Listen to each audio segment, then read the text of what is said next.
ऐसा भव्य और दिव्य रूप देकर के सती का मन एकदम विचलित हो गया। भगवान ने देखा कि सती जी मन ही मन भगवान के प्रभाव को जान गई है। अब मेरे उस रूप का अवलोकन इन्होंने कर लिया है। मन ही मन अब क्या करें, अब हमें वापस यहां से चलना चाहिए, क्योंकि हमने शिव जी की बात को न मान करके बहुत बड़ी गलती कर दी है। और मन ही मन अनुमान करते हुए सती जी वापस लौट रही हैं और कह रही हैं कि सती समुझी रघुवीर प्रभाव, सती समुझी रघुवीर प्रभाव, भय बस सिर सन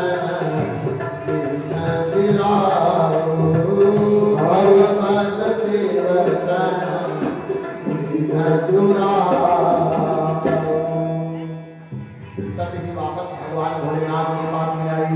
भोलेनाथ पहले से ही बट वृक्ष के नीचे बैठ करके सती जी का इंतजार कर रहे थे। भोलेनाथ बोले, देवी जी आप गई थी, परीक्षा बढ़िया से हो गई ना, कोई मन में संशय अब तो नहीं रह गया ना? सती जी मन ही मन कहने लगे, नहीं नाथ, हम तो कोई परीक्षा नहीं लिए, हम गए बस और आपकी तरह हमने प्रणाम किया। और भला आपकी बात में संशय करना किसको? भोलेनाथ की बातों में संशय।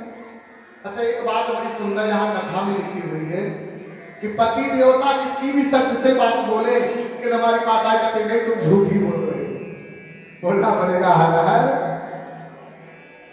माताओं को संशय बहुत जल्दी हो जाता है, इसलिए प्रयास किया जाए संशय से बचा जाए। ये कोई संशय है ना, हमारे जीवन को बिगाड़ देता है। पूछा है कि परीक्षा कैसे करे, हमें बताओ तो सही। तो सती जी ने क्या कहा, पहले तो उन्होंने वहां जाके परीक्षा लिया। जब शिव जी ने पूछा, हे देवी तुमने परीक्षा कैसे ली, तो क्या कह रही है कि कछु न परीक्षा, क्या कछु न परीक्षा कछु न परीक्षा प्रणाम तुम्हारी नाई, प्रणाम तुम्हारी नाई। सती जी ने कहा कि हमने तो कुछ किया ही नहीं, जैसे आपने कहा था बस जाकर के हमने भगवान को प्रणाम किया। और हम तो बात पहले से ही जानते थे, आप बड़ा झूठ थोड़ी कह सकते हैं। अब आप कह रहे हो कि परमेश्वर है, परमात्मा है, ईश्वर है, जगदीश है, ये तो हमारे मन में बस आपकी बातों को हम देखना चाहते थे कि बात सही है कि गलत है। बाकी हमारे मन में कोई संशय वैसे था नहीं। लेकिन भोलेनाथ ने कहा कि भाई कुछ न कुछ तो घटना घटी है, क्योंकि सती का मुख कुछ और बोल रहा था और उनका मुख जो है, चेहरा जो है, कुछ और बोल रहा था। कहते हैं कि भगवान शिव ने ध्यान करके देखा और जब देखा, कहते हैं कि तब शंकर दे क्यों धरि ध्यान, तब शंकर दे क्यों धरि ध्यान, सती जो कीन्ह चरित सर्व जाना, सती जो कीन्ह चरित सर्व जाना। एक बात बताओ, भोलेनाथ से भी कोई बात छिपी रह सकती है भला क्या? हाँ, जीवन में ना अगर आपको लगता है कि हम छल कपट करके वो हम बचा लेंगे, तो महाराज एक बात जान लीजिए, संसार से तो छिपाया जा सकता है, आप दुनिया से झूठ बोल करके छिपा सकते हो, लेकिन जिस रघुनाथ के शरण में आए हो ना बंधु, इसकी शरण में पहुंच करके झूठ बोल करके आप छिपा नहीं सकते हो। अरे जिस परमात्मा के सामने जाने के बाद बड़ी से बड़ी छल कपट भी अपने छल कपट को त्याग देते हैं, भला उनके सामने भी छल कपट चलने वाला है क्या? विश्वास मान के चलिए भैया कि छल कपट रह करके रघुनाथ के गुण का गान ना तो गाया जा सकता है और ना ही सुना जा सकता है, क्योंकि जब तक रघुनाथ की कृपा नहीं होगी भैया तब तक ये हमें मिलने वाला। भोलेनाथ समझ गए, आज जो सती ने मेरे साथ झूठ बोला है ना, ये झूठ बोलने का कारण सती के द्वारा किया गया भगवान की कथा का संशय, और संशय से जो उनको पाप मिला, पाप लगा, उसी का परिणाम है जो आज ये सब कुछ घटित हो रहा है। इसलिए भैया कभी राम के नाम में, राम की कथा में कभी संशय मत करना। हम झूठे हो सकते हैं, हमारा स्वरूप झूठा हो सकता है, लेकिन राम की कथा सुंदर थी, सुंदर है और सुंदर रहेगी। इसलिए भोलेनाथ कहने का कि हर इच्छा भावी बलवाना, हर इच्छा भावी बलवाना, हृदय विचारक शंभु सुजाना,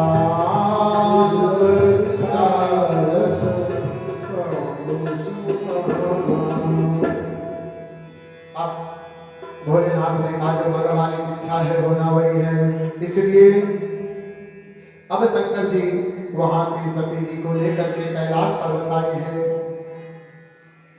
मन ही मन भगवान का स्मरण करते हैं और स्मरण करते हुए भाव रखते हैं कि नाथ जिस प्रकार से इस जीव का भला हो अब आपको ही वो करना है। कहते हैं यादवक मुनि भरद्वाज ऋषि से कह रहे थे, हे भरद्वाज जी, सती ने जो संशय किया उस संशय का फल उनको मिल गया है। और कैसा संशय का फल मिला कि जब सती शिव जी के साथ में कैलाश पर्वत आई तो कहते हैं महाराज सती जी के किए गए कार्य को लेकर के भगवान शिव ने मन ही मन सती जी का त्याग कर दिया। कहते हैं कि यही तव शंकर प्रभु पद सिरुना, तव शंकर प्रभु पद सिरुना, सुमिरत राम हृदय सहावा, सुमिरत राम हृदय सयावा, यही तन सतिया मोहि नाहि, यही तन सती मोहि नाहि, शिव संकल्प मन माहि, शिव संकल्प मन माहि। भोलेनाथ ने मन ही मन संशय कर लिया, हे सती आपके इस व्यवहार से निश्चित रूप से अब हम दोनों का एक रहना उचित नहीं है। और मन ही मन भगवान शिव ने भगवान का स्मरण किया और कहने लगे कि नाथ अब हमारी गृहस्थी में जिस प्रकार से कल्याण हो आपको ही करना है। अब सती जी ने जब इस बात को जाना तो समझ गई कि भाई भोलेनाथ ने हमें जो भगवान शिव का व्यवहार हमारे अब हो गया है, इससे लगता है कि हमसे कोई बहुत बड़ी गलती हो गई है और जो हमने गलती किया उसको हमने छिपाया भी, इस कारण से शायद भगवान शिव हमसे रुष्ट हो गए हैं। इसलिए मन ही मन सती इस बात को समझ गई कि शंकर रुख अमर लोक भवानी, शंकर रुख अमर लोक भवानी, शंभु मोहित हृदय बुलानी, प्रभु मोहित जय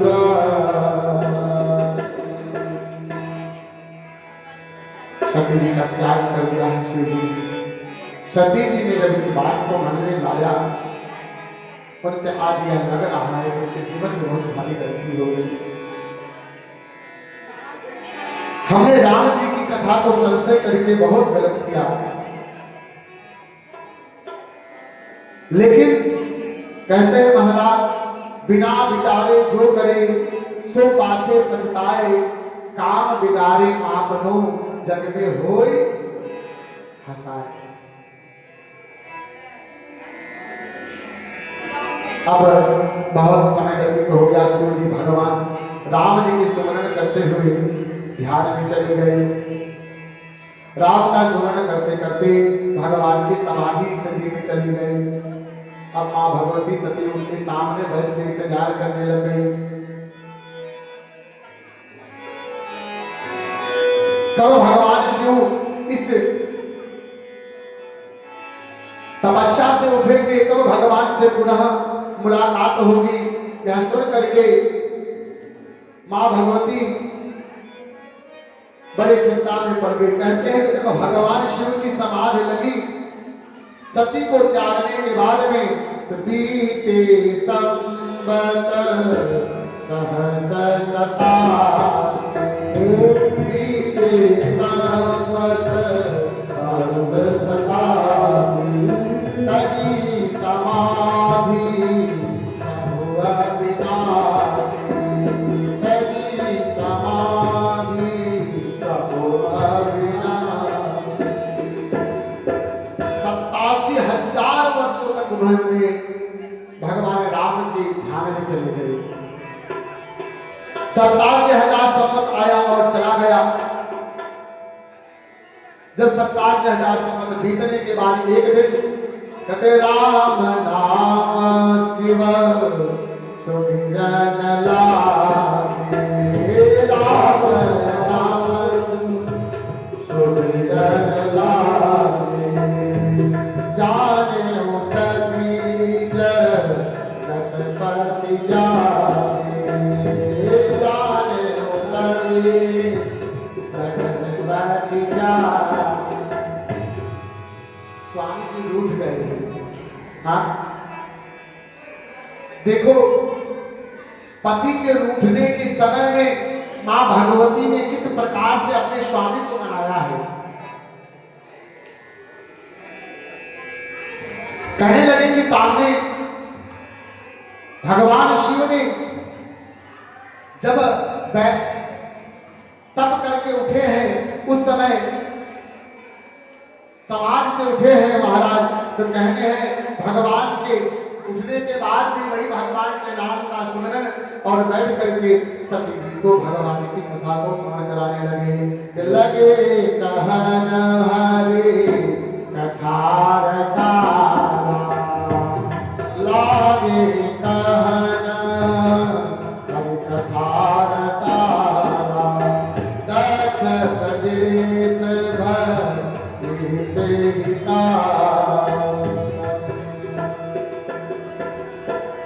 कहते हैं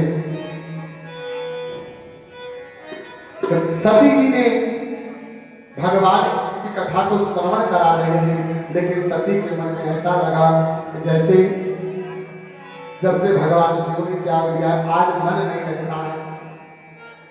देखो स्त्रियों के लिए, माताओं के लिए तो एक ही घर है, उसका पति। हाँ, और घर में जब पति रूठ जाए महाराज, तो घर में मन कैसे लगेगा, है कि नहीं। शिव जी को लगा, पार्वती सती जी को लगा कि भगवान भोलेनाथ से कुछ दिनों के लिए अपने मायके घुमाऊं। उस समय राजा महाराजा दक्ष ने एक यज्ञ का आयोजन किया था। अच्छा, दक्ष ने, इसकी भी एक बड़ी सुंदर कथा शिव महापुराण के अंतर्गत में आती है। एक बार देवताओं की सभा लगी हुई थी, वहां सब लोग बैठे हुए थे। दक्ष जैसे आए तो सब लोग खड़े हो गए भगवान से उनको छोड़ करके। तो दक्ष के मन में वो बात लग गई।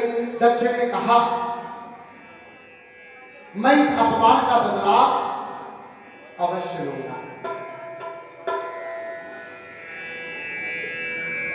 अब यहाँ पर जब भगवान शिव का ने मां सती का त्याग कर दिया तो मां सती ने भगवान शिव की सेवा के साथ साथ में रघुनाथ की सेवा करने लगी कि हे राघव, अगर आपकी कृपा से, अगर आपका अपराध करने से आज मेरे पति मुझसे अलग हो गए हैं तो अब आपकी ही कृपा होगी, तभी मेरे नाथ हमें वापस मिलेंगे। सती जी ने भगवान राघवेंद्र सरकार की बड़ी तप किया है, भगवान की आराधना किया। राघव जी प्रकट हुए, बोले कि बताइए देवी आपको क्या चाहिए। उन्होंने यही कहा कि हमने हमारा अपराध आपसे बना और जिसके कारण मेरे स्वामी ने मेरा त्याग कर दिया। मेरी एक प्रार्थना है कि हे नाथ, जिस प्रकार से हो सके मेरे स्वामी मुझे वापस मिल जाए, अब कृपा करके वही आप रचना रच लीजिए। जब राघवेंद्र सरकार से सती जी ने यह बात कही तब भगवान विष्णु ने जाकर के दक्ष से कहा, एक ऐसे यज्ञ की रचना करो जिसमें सबको निमंत्रण दो सिवाय भोले नाथ को छोड़ करके, क्योंकि जब तक सती की शरीर का त्याग नहीं करती तब तक भगवान शिव से पार्वती से, शिव जी से सती जी का मिलन संभव नहीं होता। शिव जी से पुनः मिलन कैसे हो, इस मिलन की व्यवस्था बनाने वाले भी कौन है? मेरे राम हैं। शिव के अपराध करने से सब कुछ छूट जाता है, राम के अपराध करने से जो कुछ पाया है सब छूट जाता है, लेकिन जब इन्हीं की कृपा हो जाती है तो जो खोया है वो भी जीवन में मिल जाता है। मैया पिताजी के यहाँ यज्ञ हो रहा है। सती जी ने कहा, हे स्वामी, हमारे मन में बहुत दिन से इच्छा है अपने पिताजी के घर जाए, घूम आए और सुना उनके यहाँ यज्ञ हो रहा है और यज्ञ में जाएंगे। कहते हैं कि हे देवी, यद्यपि वहां जाने से तुम्हारा कल्याण नहीं है, बार बार समझाया, लेकिन सती जी ने जिद किया। तब नंदी के साथ में भगवान शिव ने सती जी को भेजा है, लेकिन सती जी जैसे ही यज्ञ में पहुंची है, कहते हैं सती जब दक्ष के यहाँ पहुंची है तो कहते हैं कि पिता भवन जब गई भवानी, पिता भवन जब गई भवानी, दक्ष त्रास का पुन सनमानी, दक्ष त्रास का पुन सनमानी। जब वहां पहुंची तो सब हंस रही है महाराज, सारी बहनें कहती है देखो इसको तो बुलाया भी नहीं गया लेकिन फिर भी चली आई है। किसी के भाव वहां पर भोलेनाथ को देखकर अर्थात सती जी को देख करके अच्छे नहीं हुए। कहते हैं मात्र एक माँ ही थी सती जी की जो प्रेम से उनसे मिली, बाकी सभी लोगों के मन में तो ऐसे लगा कि जैसे महाराज कोई दुश्मन देख लिया है। सती जी ने देखा कि सादर मिले ही मिली एक माता, सादर भले ही मिली एक माता, हमें मिली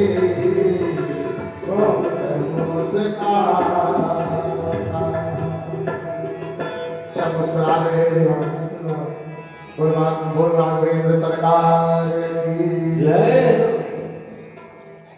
अब शिव जी का कोई किसी प्रकार से कोई भिखारी की पत्नी आ गई है, अरे देखो ये नशेड़ी की पत्नी आ गई है कि नहीं, जो जिसके जैसे भाव है। शिव जी का अपमान अनेकों प्रकार के, सती जी ने अपने अपमान पे तो ध्यान नहीं दिया, लेकिन जब वहां देखा कि लोगों ने भगवान शिव की निंदा सुना, जब शिव की निंदा सुना है तो सती जी से रहा। यज्ञ में गई तो यज्ञ में भगवान सबका भाग है, लेकिन शिव का भाग और स्थान नहीं देखा।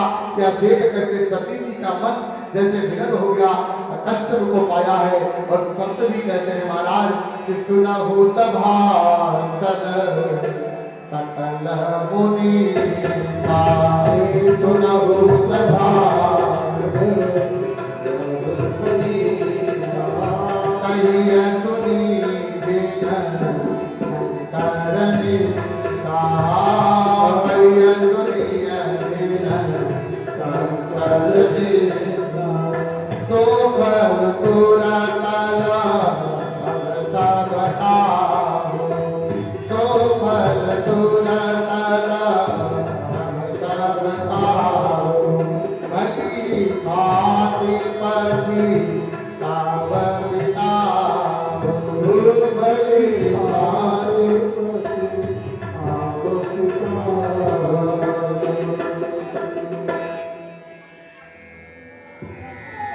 इस प्रकार से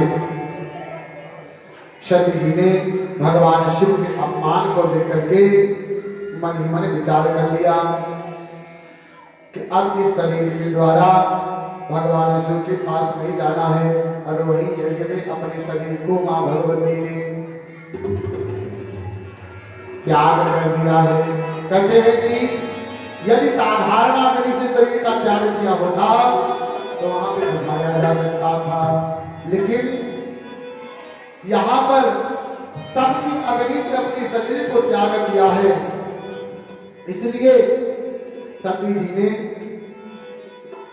को बचाया भी किसी ने नहीं। और जब सती ने शरीर का त्याग किया तो उस समय जितने भी नंदीगण आ रहे थे वो बड़े ही क्रुद्ध हो गए। और भोलेनाथ बाबा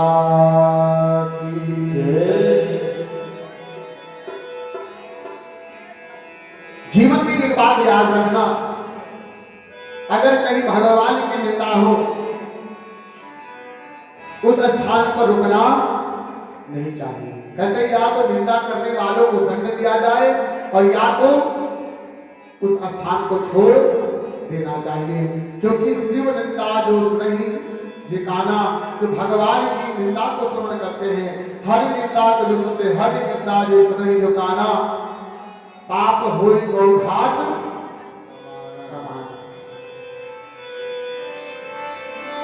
इसलिए इस बात को सुन करके सती जी ने शरीर को त्याग, और जब अपने शरीर को त्याग रही है मां भगवती, उस समय एक ही मन में ध्यान किया है कि हे भोलेनाथ, अगर इस जन्म में मैंने मन क्रम वचन से आपकी सेवा किया है तो जन्म जन्म मेरे को शिव ही पति रूप में प्राप्त हो। या मन में भाव रखते हुए सती जी ने अपने शरीर का त्याग कर दिया है। बोलो सती मैया की जय। कि सतिया मरता हरि सनवर माता, सती मरत हरि सनवर माता, कि जन्म जन्म शिव अनुरागा, जन्म जन्म शिव अनुरागा। सती जी ने यहाँ शरीर का त्याग किया है।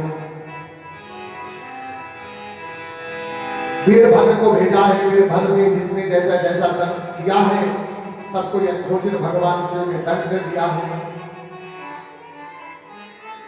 और यहां सती ने शरीर को त्याग करके और आगे जा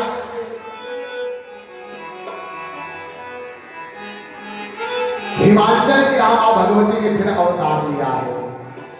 हिमाचल के यहाँ आकर के मां भगवती ने अवतार लिया।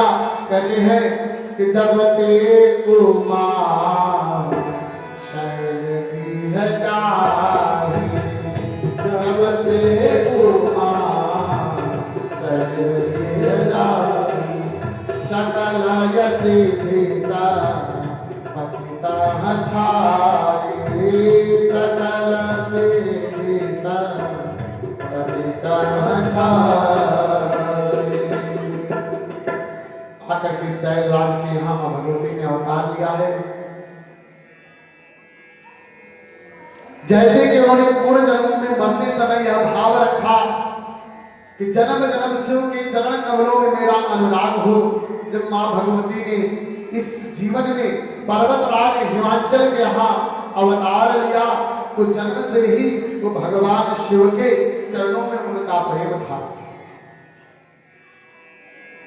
और यहाँ के राज के यहाँ ऐसा सुंदर वातावरण तैयार हुआ, इतनी सुंदर सुंदर नदियों का वहन बहने लग गई कि वहां की शोभा को देख करके जैसे लगता है कि वास्तव में प्रकृति ने यहाँ पे वास किया हो।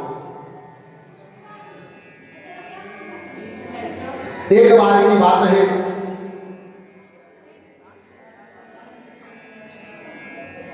नारद जी हिमाचल जी के यहाँ आए और हिमाचल जी के यहाँ आकर के हिमाचल जी ने बड़े भाव के साथ में नारद जी की सेवा किया है। कहते हैं कि बड़े भाग्य हैं हमारे, हे नारद जी आप हमारे यहाँ पधारे, क्योंकि संत का जीवन में, संत का घर में पधारना विशेष रूप से शुभ होता है। और आप हमारी कुटिया में आए हैं तो जरूर आपकी कृपा से कुछ मंगल ही होगा हमारा। इसलिए शैलय राज बड़ आदर की शैलय राज बड़ आदर की पद पखारी बर आसन दीना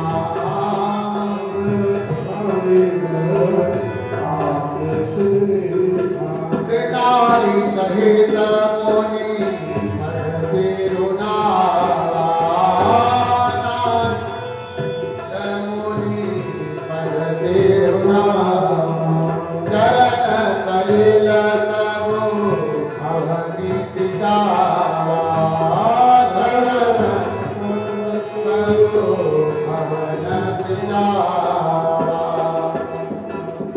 हिमाचल जी ने बड़े भाव के साथ में नारद जी के चरणों को धोया और चरणों को धो करके जो जल दिया उस जल को ले जाकर के पूरे अपने राजमहल में छींटा लगवाते हैं।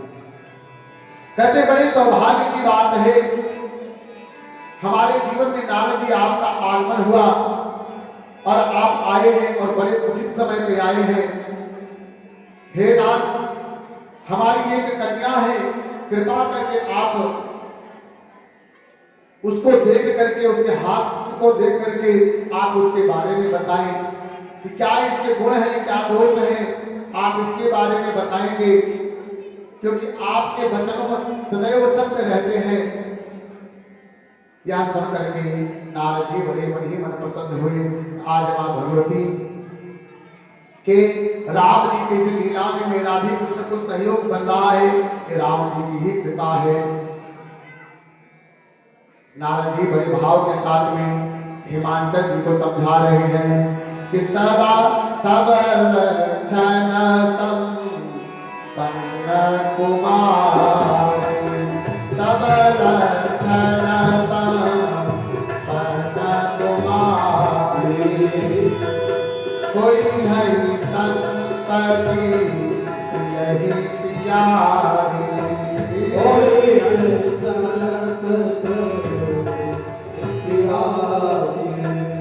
सलाम चल यही करहि माता, सलाम चल यही करहि माता, यही जसु पे है तुअरु माता,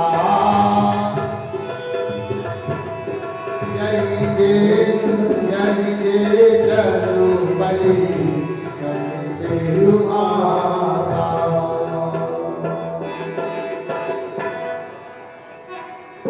हे भगवान तुम्हारी कन्या हर प्रकार से सभी प्रकार के गुणों से संपन्न है।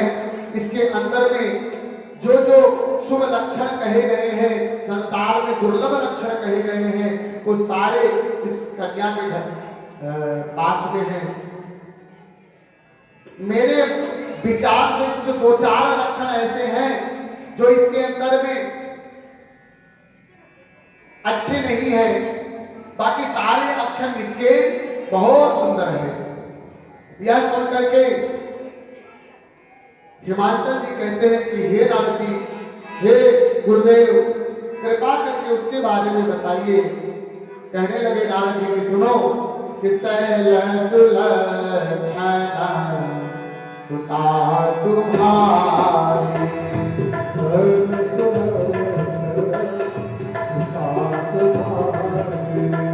सुनहु जे अव गुण दोई चारी, अवगुण दोई चारी। अब जो अवगुण है वो मैं आपको बताता हूँ, सुनिए।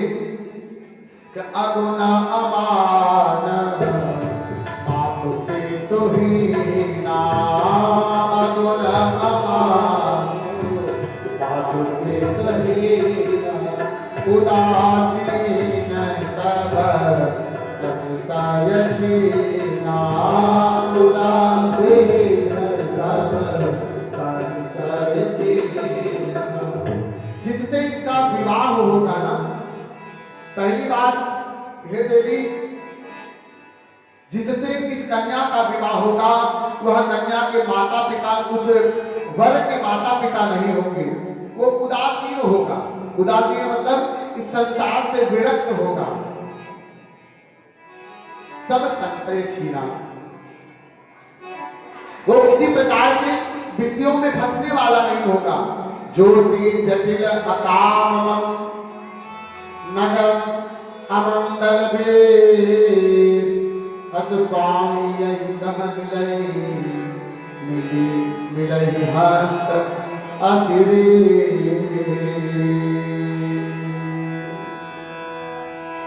हे हिमाचल, हे मैना, इसका जो वर होगा जोगी जटिल अकाम होगा।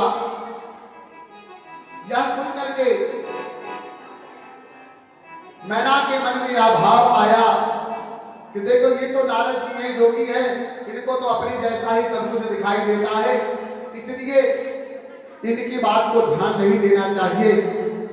लेकिन मां गौरा मैया मन ही मन बड़ी प्रसन्न हुई कि मैंने जैसा सोचा था, कम से कम इस जन्म में प्रभु ने हमें स्वीकार तो किया।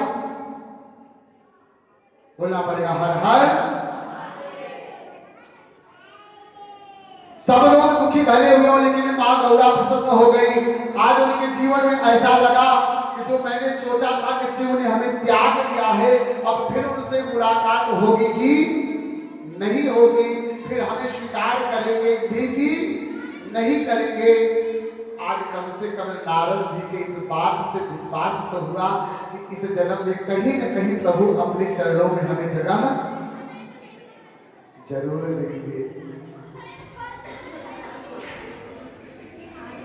यह सुन करके मन ही मन बड़ी प्रसन्न हुई और यह भाव बनाया कि जिस प्रकार से हो सके उस प्रकार से मैं उपाय करके भगवान शिव को अपने पति स्वरूप में पाने के लिए मैं पूर्ण प्रयास करूंगी। कहते हैं देवर्षि की वाणी को सुन करके मां भगवती मन ही मन बड़ी प्रसन्न हुई और कहने लगी कि झूठ न होई देवरी सी बाती, झूठ न होई देवरी सी बाती, सोचा ही दंपति सखी सयानी, सोचा ही दंपति सखी सयानी, उधर धीरा का गिरा, उधर धीरा का गिरा, कहीं नाथ का करी उपाय, नाथ का करी उपाय। बोल भोलेनाथ बाबा की जय। हर हर महादेव।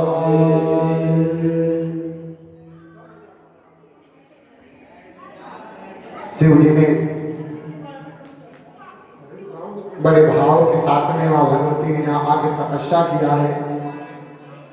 कहते हैं कि जब शीर्षक जो है गौरा जी ने सुना नारद जी के बात को, तो मनी मनी यह विश्वास मान लिया, अगर शिव जी को पाना है तो जो पिछले जन्म में हमने पाप किया है ये कैसे मिटेगा, यह मन में सोच करके जान लिया कि तब ही एक ऐसा साधन है जिससे शिव को पाया जा सकता है। और शिव को पाने के लिए माँ भगवती ने घनघोर तप प्रारंभ किया। कहते हैं कि जो तप करे तुम्हारी तुम्हारी तुम्हारी, जो तप करे तुम्हारी तुम्हारी, भाइयों में कहते पुरारी, भाइयों में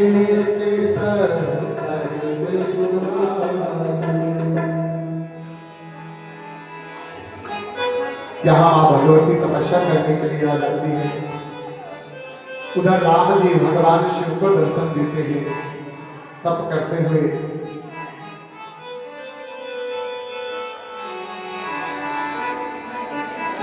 भगवान राम दर्शन देकर के कहते कि भोलेनाथ,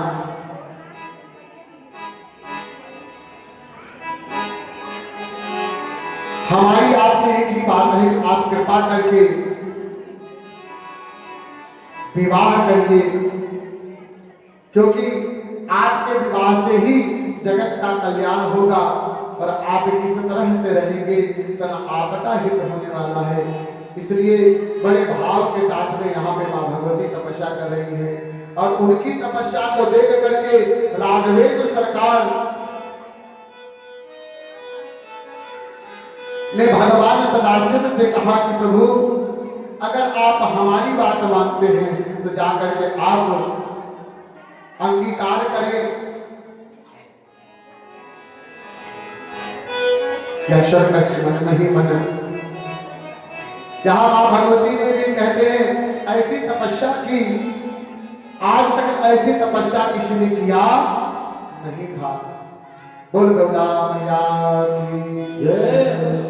असतप काहुन कीन भवानी,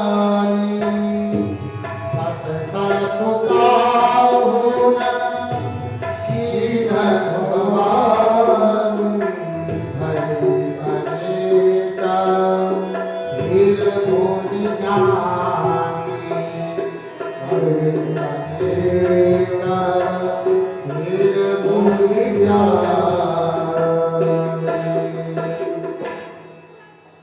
माँ भगवती ने कुछ दिन माँ भगवती ने जल आदि को पी करके व्रत को किया और कुछ दिन उन्होंने पत्ते को खा करके, पूरी पत्ते को सुखा करके खाया है भैया, और माँ का नाम अपर्णा पड़ा। यहाँ भगवान राघवेंद्र सरकार ने भगवान शिव से मिलते हैं और कहते हैं, हे शिव, आप कृपा करके विवाह करिए। भगवान शिव कहते हैं, हे प्रभु, यद्यपि मुझे विवाह की इच्छा नहीं है, लेकिन फिर भी शास्त्रों में कहा है कि माता पिता गुरु प्रभु कयबारी, माता पिता गुरु नहीं विचार कर रही शोभ जानी, नहीं विचार रही शोभ जानी। आप यदि कह रहे हो तो मैं आपकी बात को टालूंगा भी नहीं। और भोलेनाथ कहते हैं क्या कि सिर धरिया यसु धरिया तुम्हारा, सिर धरिया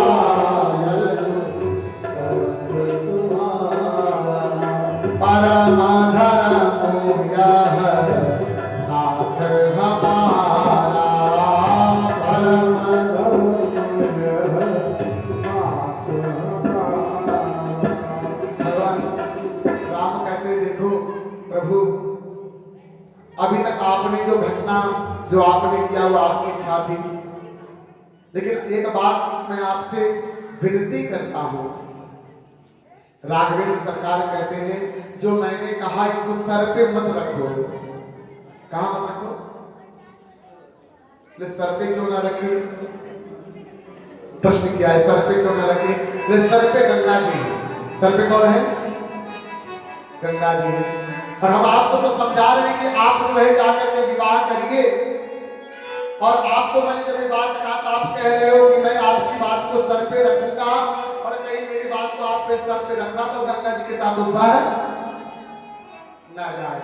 बोल भोलेनाथ बाबा की जय हो। इसलिए इस बात को आप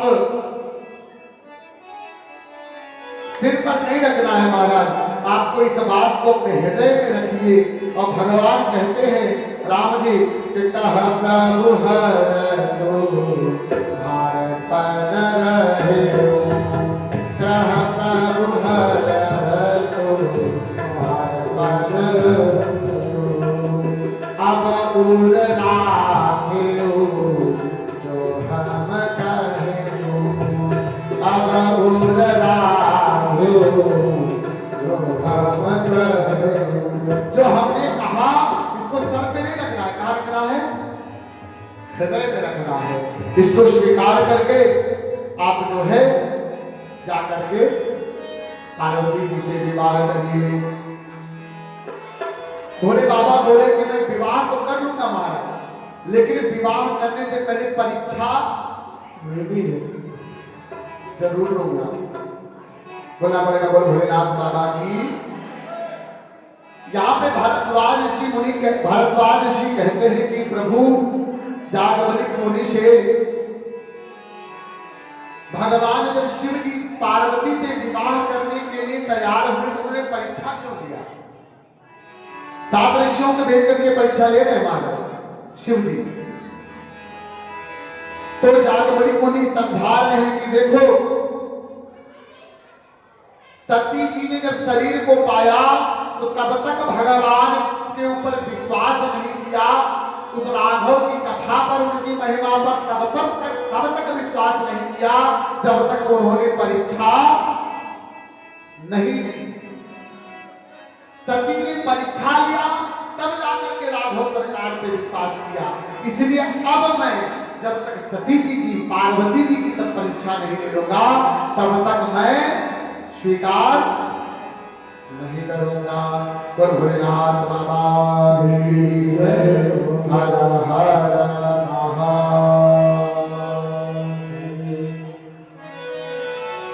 हाँ सती जी, यहाँ पार्वती जी बड़े भाव के साथ में भगवान की तपस्या करके बैठी हुई है। 7 ऋषि लोग परीक्षा लेने के लिए आए हैं और पूछते हैं कि देवी आप इस घनघोर जंगल में बैठ करके आखिर क्या कर रही हैं? देवी जी ने कहा, मां भगवती ने कहा, मां के स्वरूप को देख करके मन ही मन प्रणाम किया है 7 ऋषियों ने, और शिव की जैसी आज्ञा है उस आज्ञा का पालन करते हुए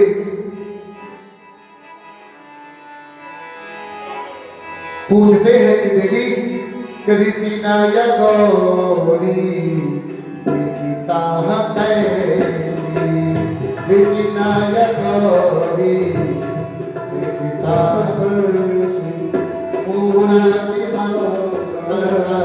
तपस्या बोले बोले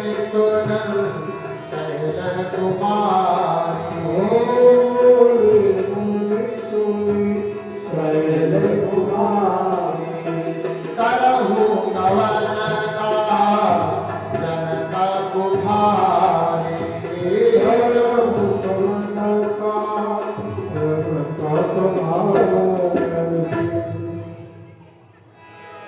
मुनि लोग पूछते हैं कि हे मां, हे गौरा, हे देवी, आप इस घनघोर जंगल में इतनी तपस्या करने का कारण क्या है? मां गौरा कहती है, हे मुनीश्वरों, यद्यप कहने में मुझे बहुत संकोच होता है, जैसे कोई छोटा बालक आसमान को उठाने की बात करे लेकिन मेरे मन में बस एक भाव है, और ये भाव क्या है, मैं आप पूछ रहे हैं इसलिए मैं आज तक अब ये बात किसी से कही तो नहीं, लेकिन आपने कहा है तो मैं आपके सामने प्रकट कर रही हूँ। कहती है देवी जी कि देखो अभी देखा हमारा, देखा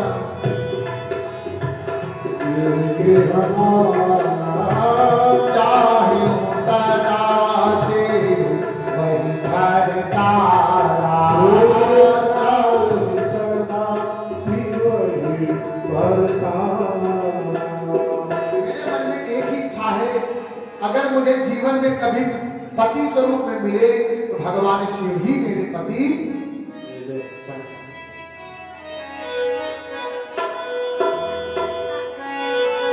ऋषि समझाते हैं आप कहा, तुम नारद जी की बातों में आ गई। अरे जिससे आपका विवाह बता करके गए हैं,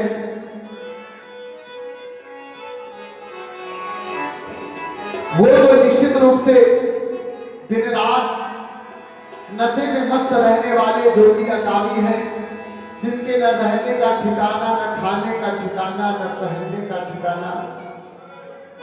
तुमने देवी तपस्या भी करी तो कैसा पति मांगा? जोगी। भला जोगी के साथ कौन खुश रह सकता है?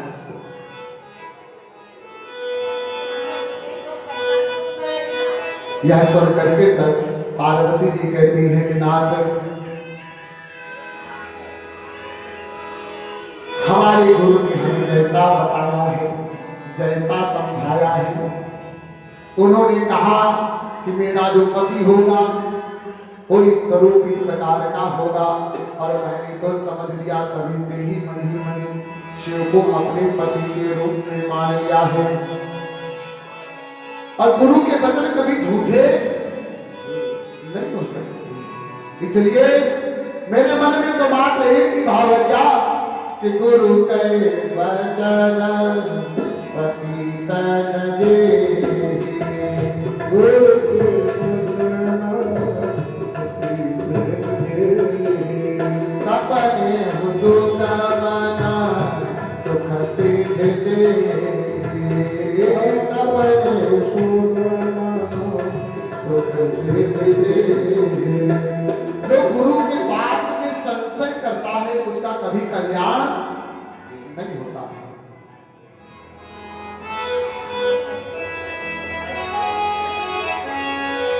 वास्तव में मां गौरा के मन की दृढ़ता को देख करके मुनि लोग समझ गए, हो न हो ये साक्षात जगत जननी है, इनमें संशय करने का कोई कारण नहीं है।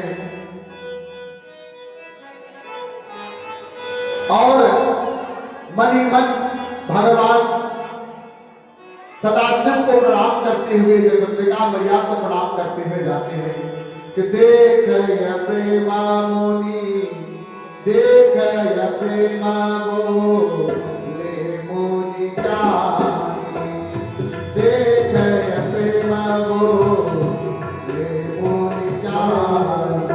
जय जय जय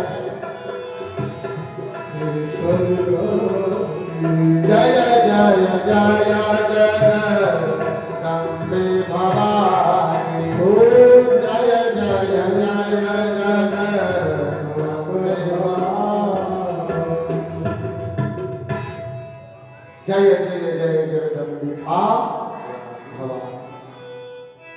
हे मां, आप वैसे ही भगवान की शिव की अर्धांगिनी है, लेकिन ये तो शिव की आज्ञा है जिसके कारण मैं आपकी परीक्षा लेने के लिए चला आया।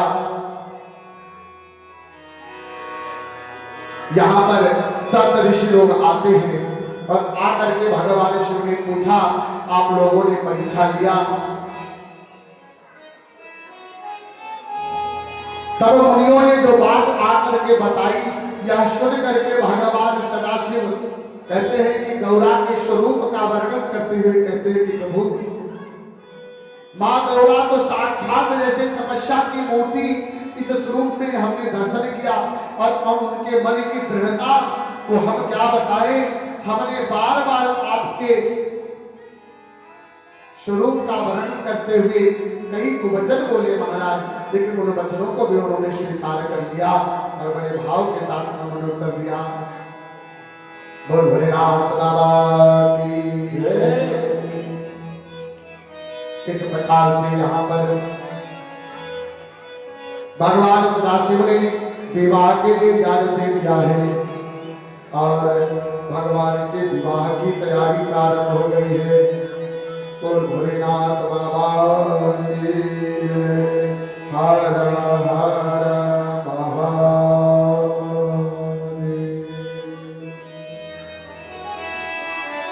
शिव जी ने आज्ञा दिया कि विवाह की तैयारी किया जाए।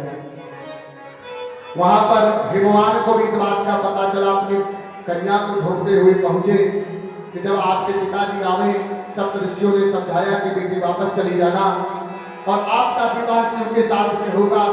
यहाँ हिमवान को नारद जी ने भी समझा दिया, बात तय हो गई और शिव के विवाह की व्यवस्था चलने लगी। बोल भोलेनाथ बाबा की जय। अच्छा, घर में विवाह हो, चाहे दुल्हन आनी हो, घर द्वार वैसे नहीं बनाएंगे लोग बात, लेकिन जब देखते हैं कि बहू आने वाली है, हाँ भैया ज्यादा नहीं तो एक कमरा ही बनवा लो। हाँ? भाई दुल्हन आएगी तो रहेगी कहाँ? कम से कम एक कमरा बनवा लो। अच्छा, शिव के घर पूछने लगे कि बाबा एक बात पूछूं। बाबा ने पूछो। बोले एक बात बताओ, विवाह तो तुम्हारा तय हो गया है, विवाह तो तय हो गया है। अरे विवाह के लिए बहुत सारी व्यवस्था भी चाहिए होती है। बड़ी न्योता हकारी जाएगा, लोगों के यहाँ निमंत्रण जाएगा, है कि नहीं? घर मकान में कोई कमी हो, व्यवस्था करनी हो, सब कुछ करके तभी तो विवाह होगा ना महाराज। बोल भोलेनाथ बाबा की जय। भाई जब सब व्यवस्था हो जाएगी तभी तो विवाह होगा। भोले बाबा से पूछा कि व्यवस्था सब तैयारी हो गई है ना, सब बजट बन गया है ना? भोले बाबा बोलने लगे, भैया व्यवस्था तो तब बनेगी जब घर द्वार होगा।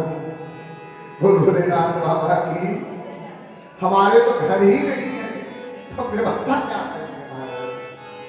भाई लाइट की व्यवस्था करनी है, पंखे की ठंडी गर्मी की व्यवस्था करनी है कि नहीं? तो आप अकेले थे तो सारी व्यवस्था जैसे मर्जी वैसे चला लेते थे।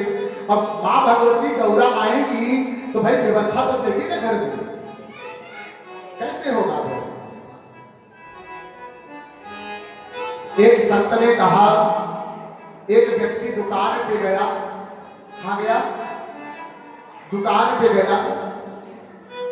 दुकान पे पहुंचने के बाद में दुकानदार से कहा, मुझे ये भी चाहिए, मुझे ये भी चाहिए, मुझे ये भी चाहिए। जब सब सामान को गिनवा दिया तो बोले एक बात बताओ, तुम्हें चाहिए तो सब, तुम्हें चाहिए तो सब, लेकिन पैसा तो है ना, पैसा तो लाए हो ना? बोले पैसा नहीं, मेरे पास जेब ही नहीं है। तो पैसा कहां से लाएंगे महाराज? बोल भोलेनाथ बाबा की हर हर। भाई जेब हो तब तो पैसा होगा ना। अच्छा, शिव जी का बोला तैयारी महाराज कैसे किया जाए?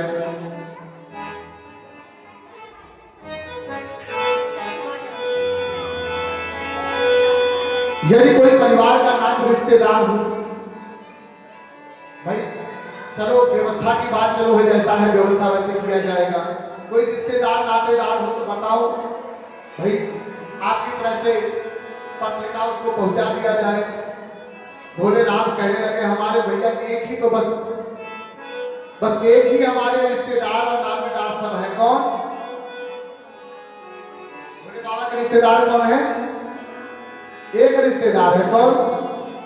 आशा एक राम जी से दूजी आशा छोड़ दे, आशा एक राम जिसे तुझी आशा छोड़ दे, नाता एक राम जिसे दूजा नाता तोड़ दे, आशा एक राम जिसे आशा एक राम जिसे दूजी आशा छोड़ दे, नाता एक राम जी से दूजा नाता तोड़ दे। आशा एक राम जी से दूजा नाता तोड़ दे।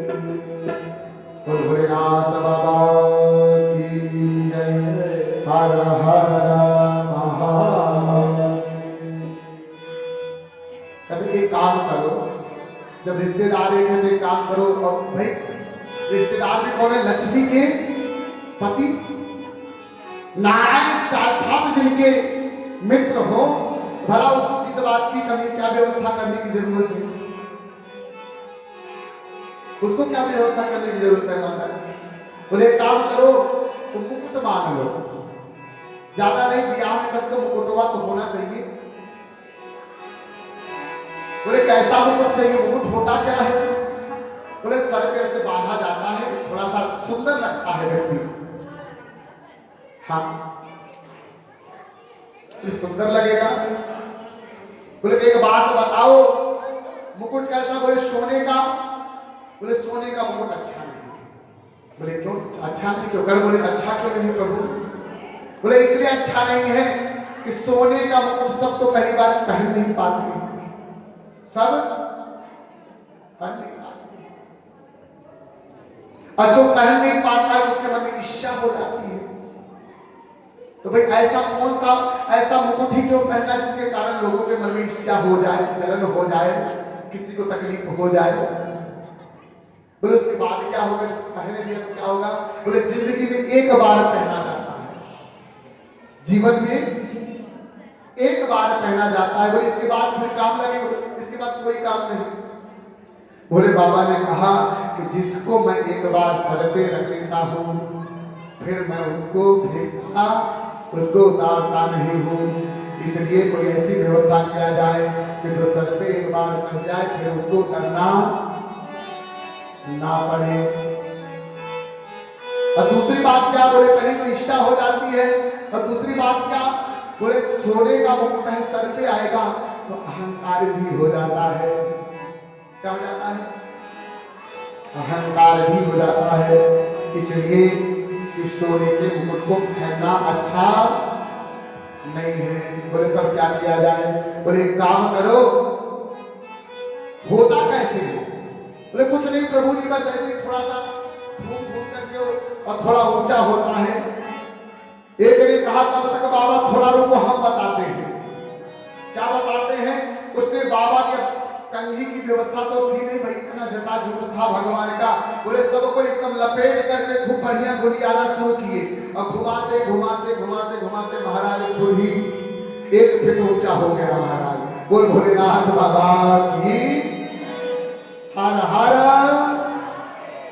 जब 1 फीट ऊंचा पहुंच गए बाबा, बस बस बस, अब मुकुट का काम नहीं है महाराज। बोले अब? बोले मौर, एक मौर भी होता है, ऊपर से थोड़ा लटके रहते हैं ऐसे आगे से।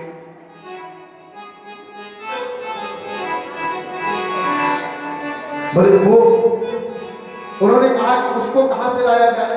बोले एक काम करो, ये खूब बढ़िया बढ़िया से लंबे लंबे से महाराज, इतने लंबे लंबे पतले पतले खूब सांप छाट लिए एक बराबर के, एकदम बढ़िया लगा करके महाराज सारे सांपों को इकट्ठा करके एक जगह किया, और एक सांप लेकर के लंबा यहां से लेकर के यहां तक बांध दिया। कभी इधर टेढ़ा घूमे, कभी इधर टेढ़ा घूमे, जो देखे महाराज का आहा क्या आनंद है प्रभु के स्वरूप का।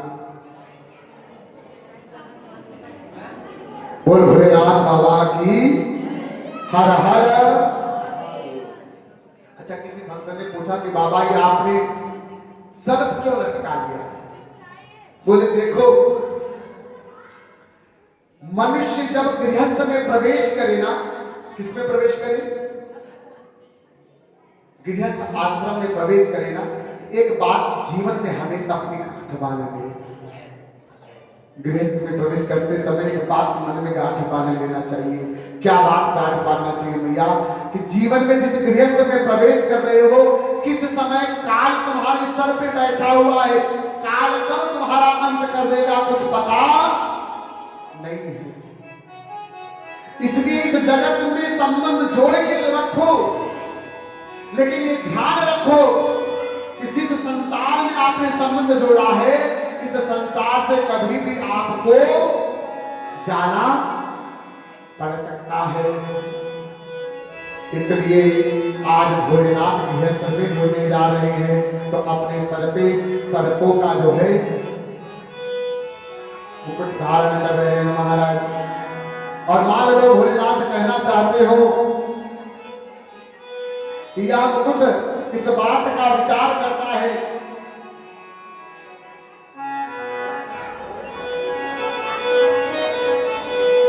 कि जीवन में मनुष्य को बहुत सावधानी से रहना है, क्योंकि संसार में रह करके, संसार में रहते हुए भी इस संसार के प्रपंचों में फंसना नहीं है। तो कहते हैं महाराज, इसी वही संभोगना करहि श्रृंगार, वही संभोगना करहि श्रृंगार, जटा मुकुट और समारा, ओ जटा मुकुट और समारा, पहिले आला, कर्ण विभूति पथ हे हरि छाया, कर्ण विभूति पथ हे हरि छाया। और भोलेनाथ बाबा की जय। हर हर। लिखा है कि बाबा ने कुंडल कंकन पहिरे प्याला, हाथों में जो कंगन भी पहना है वो भी सांप का पहना महाराज, कान में जो पहना है बिच्छू पहन रखा है, गले में सर्पों की माला। किसी ने पूछा भैया कि बाबा ये हाथों में ये सर्पों का क्यों कंगन बना लिया? बोले जो संसार में आपने सोने के कंगन पहनाए महाराज, याद रखना इस सर्प के सामान ही है। ये कब आपके हाथ से सरक जाएंगे, कब आपके हाथ से निकल जाएंगे कुछ पता नहीं है। इसलिए ज्यादा ये सोना चांदी पहन के ज्यादा विश्वास मत करना कि काम आएंगे। याद रखना जब बुरा वक्त आता है तो इनमें से कोई भी काम नहीं आता है। जैसे सांप सरक करके कब निकल जाए कुछ पता नहीं है, वैसे ही ये काल कब हमारे हाथ से, ये समय कब हमारे हाथ से निकल जाएगा कुछ पता नहीं है। बोल भोलेनाथ बाबा की जय। हर हर महादेव। वो बाबा को इस प्रकार से सच ललाट सुंदर सिर गंगा, नयन दीन उपवीत भुजंगा। भगवान शिव का बड़ा सुंदर श्रृंगार किया है। तो महाराज राजन जी महाराज बड़ा सुंदर इसके बारे में कहते हैं। आइए उनके माध्यम से इस रामचरितमानस के आगे का प्रसंग हम लोग श्रवण करते हैं। उन्होंने कहा कि जब शिव जी का बारात निकली तो लोगों ने कहा कि बाबा ये गले में कोई माला वाला होनी चाहिए। तो बोले आसपास में गए, जितनी खोपड़ियां थी सबको बटोर ले आए। बटोर करके महाराज एक लंबा सा सांप निकाला और निकाल करके महाराज सब में डाल करके धो करके गले में डाल दिया। बोले बाबा माला तो हो गई, लेकिन नीचे वाला हिस्सा तो पूरा खुला है महाराज। बोलो बड़े हर हर। नीचे का तो पूरा महाराज, एक ने कहा रुको रुको रुको, जिसपे बाबा भोलेनाथ बैठे थे वही उठाया और उठा करके लपेट दिया, है ना? उठा करके लपेट दिया और लपेट करके एक लंबा वाला सर्प निकाल समझाया, देखो ब्याह में सब नाचेंगे, गाना बजेगा, लेकिन बाबा की इज्जत न जाए, इसलिए तुम बीच में नाचना वाचना मत। बोल भोलेनाथ बाबा की। और तुम नाचना शुरू के मारा तो ये जो बाधा वाधा है सब कुछ छूट जाएगा। हाँ? बोल ठीक है, मैं समझा दिया, ठीक है, आपकी बात मैं मानता हूं। अब ऐसे स्वरूप को देख करके, ऐसे भाव को देख करके महाराज सिर पे गंगा चंद्रमा को धारण कर लिया है, पूरे शरीर में भस्म को धारण कराया है भगवान शिव के। और बड़े सुंदर स्वरूप को देख करके जब अपने भक्तों का श्रृंगार भगवान शिव ने देखा,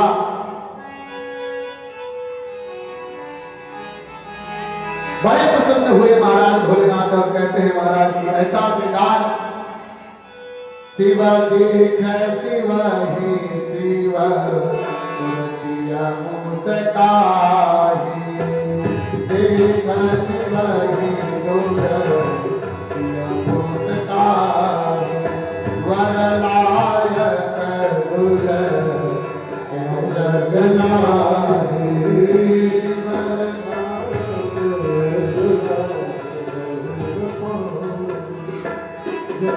अब बारात तैयार हो गई महाराज। देखो तुलसीदास जी की बारात चल रही है। अब आओ हम लोग खोड़ा, क्योंकि कथा तो खोड़ा में हो रही है राधानी पब्लिक स्कूल में, इसलिए आओ हम लोग थोड़ा अपने भाव में भगवान भोलेनाथ जी की बारात में चले। अभी देखो कैसे कैसे केवल यही कि नहीं, दुनिया की तमाम प्राणी जीव जंतु सब आ गए बाबा की बारात में। भूत प्रेत पिशाच पिशाचनी डाकनी साकनी चुड़ैल जितनी थी सब आ गई। और ऐसी मानता है कि जो बाबा के बारात में भाव पूर्वक नाचता है, महाराज उसके जीवन में कभी भी किसी भी प्रकार की कोई कमी नहीं होती है। लगे सारण सकल सुर वाहन विधि विधान, होई सगुन मंगल सुगल करही अक्षराभार।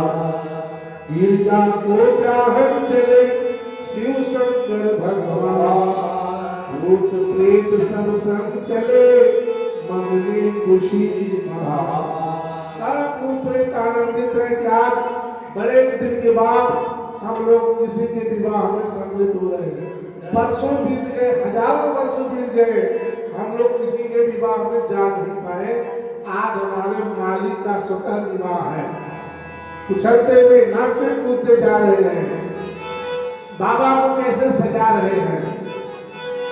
निराले दूल्हे में मतवाले दूल्हे में, ओ निराले दूल्हे में मतवाले दूल्हे में, अरे सजी रहे भोले बाबा निराले दूल्हे, सजी रहे भोले बाबा निराले दूल्हे, सजी रहे भोले बाबा निराले दूल्हे, सजी रहे भोले बाबा निराले दूल्हे। निराले गहनों में मतवाले गहनों में, निराले गहनों में मतवाले गहनों में, सजी रहे भोले बाबा निराले गहनों में, सजी रहे भोले बाबा निराले गहनों में।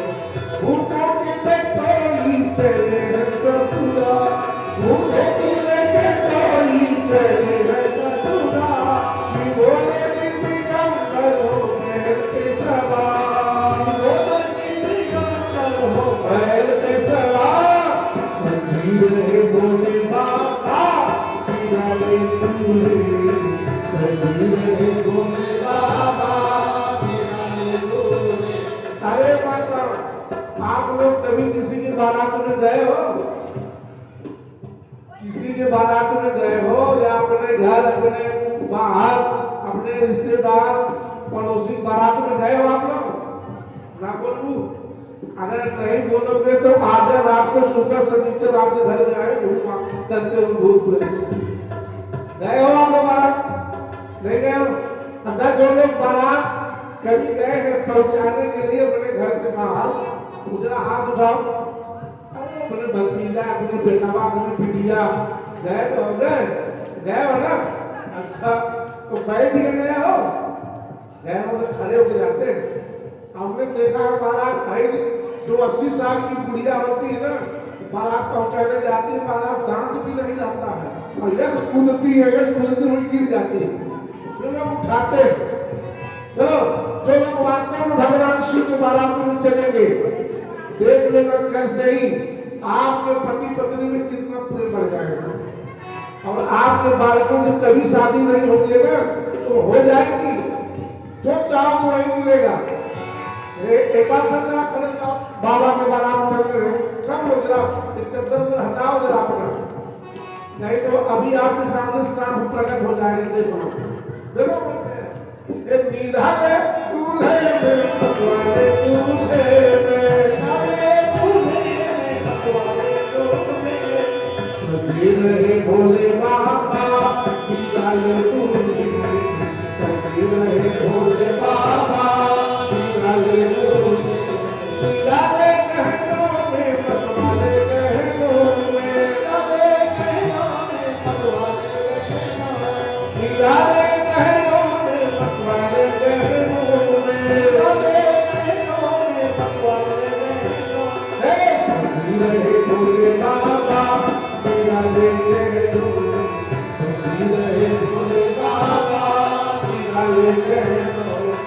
देखो ऐसे बात नहीं करी। एक बार सब लोग खड़े जाओ, कम से कम अभिवादन करो बाबा का कि बाबा आपको बहुत बहुत बधाई हो आपके विवाह का। मैया पार्वती जी, हे माता जगदम्बी, हम लोग दिल से आपको बधाई दे रहे हैं। हमारी क्या औकात जो हम आपको बधाई दे सकते हैं, लेकिन अपने भाव हम लोग प्रकट कर रहे हैं। निराले दूल्हे में पतवारे दूल्हे में, निराले दूल्हे में पतवारे दूल्हे, सजी रहे भोले बाबा निराले दूल्हे, सजी रहे भोले बाबा निराले। है भेष निराला, जय हो, है भेष निराला, ये भक्त का प्याला, सब जटा बढ़ाए, है पसंद लगाए, कोई रत्न छाला, गले नाक की माला, है शीश पे गंगा, माथे पर सिक्का, दर्द गुरु बाजे, त्रिशूल विराजे, रूपों के लेके चोरी चले हैं ससुरा, रूपों के लेके चोरी चले हैं ससुरा, सिंगोरे की दिगंबर हो गए के सवार, सिंगोरे की दिगंबर हो, सजी रहे भोले बाबा निराले दूल्हे, सजी रहे भोले बाबा निराले दूल्हे, निराले दूल्हे में पतवारे दूल्हे में, निराले दूल्हे में पतवारे दूल्हे, सजी रहे भोले बाबा निराले दूल्हे, सजी रहे भोले बाबा निराले दूल्हे। अरे आप लोग नाचो बाराती, नहीं पैरों में खुजली होगी ना, एक तो ठंडी ऊपर से खुजली परेशान।